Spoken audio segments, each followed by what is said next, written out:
This is PPC Zone September 2024.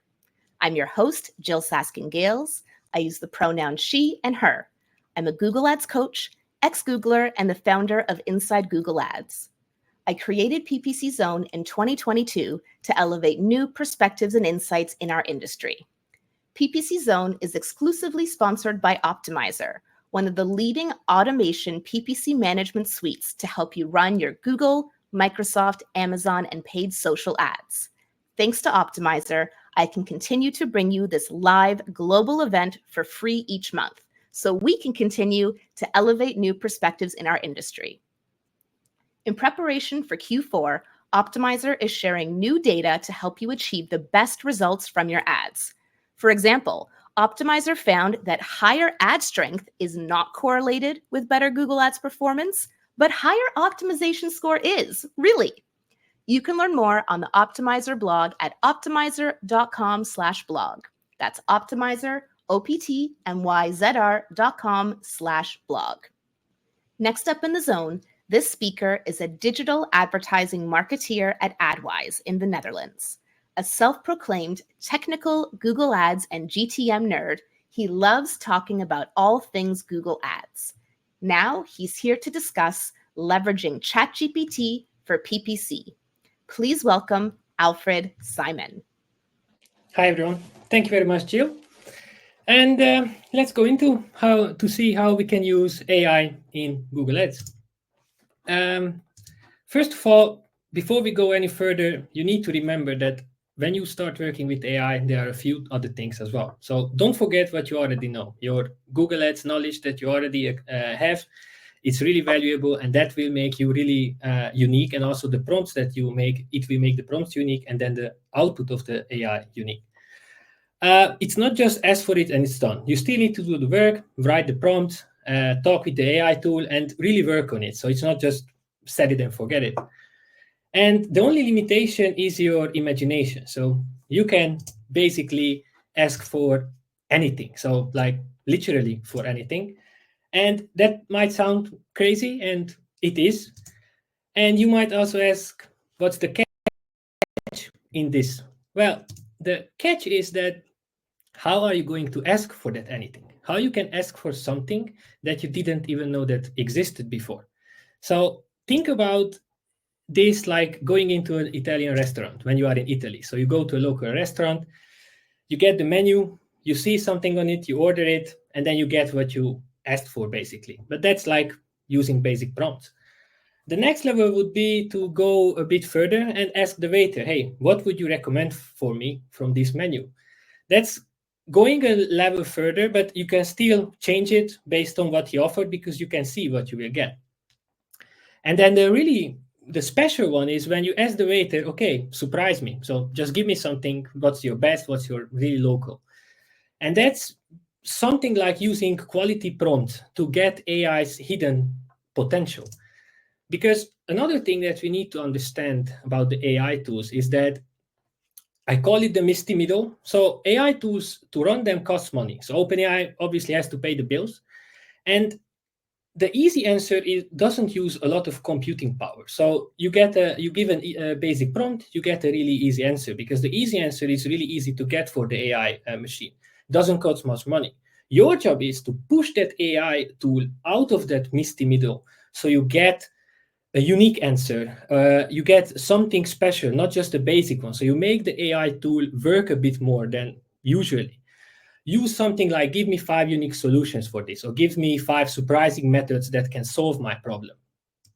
And for this to make it work, I was thinking about how I can make this work. And I started to think about this as a framework, and I introduced it for myself, the AI characters. So the thinker, where this is the brainstorming phase when you think about that special and you find out about that special with the help of AI. Then you have the doer phase, the doer character, where you apply what you learned in the thinker phase, when you apply that special thing. And then comes the coder, when you actually just code it, so you never have to work with it anymore because it's automated.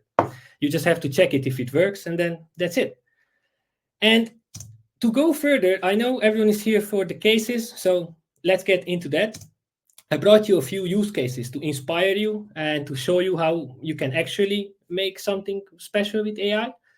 This is one of our clients. It's a recruitment client, so they hire people for certain jobs.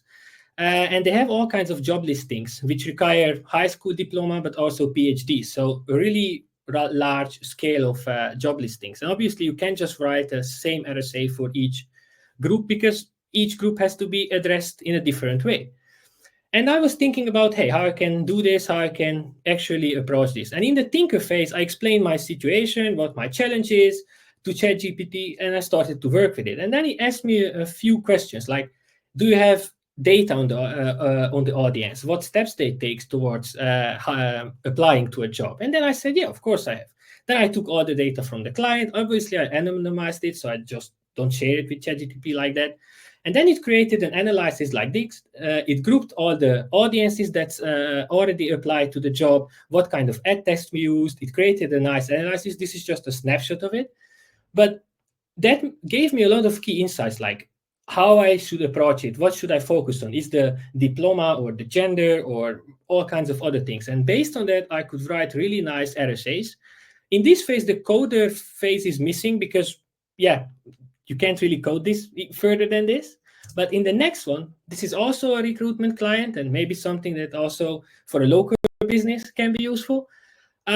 This company is promoting job listings for working in a restaurant, like waiters and things like that. And they only want to advertise in certain regions. And based on the feed, we already had a location. So we knew that, okay, this job listing is only for Amsterdam. But the feed obviously is dynamic. So one job listing is live for a week, another one for a month, and it's changing constantly. And I wanted to do this automatically. So I add the location automatically to the Google Ads campaign. But to do that, you need to use your location radiuses. And for the radiuses, you need coordinates. So I explained to AI, hey, I have this feed, I have the location in it, but I don't have the coordinates, and I want to do this and this and this. And how can I achieve that? So in the thinker phase, it suggested me 5 different approaches. And between those approaches, one of them was the GOP. That's a Python library that automatically can get you the location coordinates based on the location name. It created the script. Now it's totally automated. So if a location is added to the feed, that location is not in the spreadsheet. We just drop it in the tool, gets the coordinates. Another script is created with AI, which sends everything to Google Ads and changes the locations on a campaign level. So yeah, I never heard before GOP before that. And if I'm not doing the thinker phase to find out the solution, I would never heard about it even now. So this is one approach. And then a simple one, just creating a simple Google Ads script for shopping campaigns to exclude automatically keywords that doesn't contain certain words.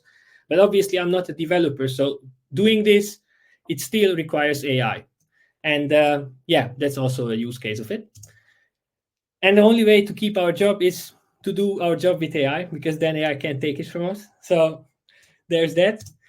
And if you have any questions after the session, just feel free to ask. And I give the word back to Jill. Thank you so much, Alfred, for sharing your unique perspective and insights with us in the Zone. If you'd like to connect with Alfred Simon, you can find him on LinkedIn. To learn more about PPC Zone and our speakers, or to apply to speak at an upcoming event, visit ppc.zone.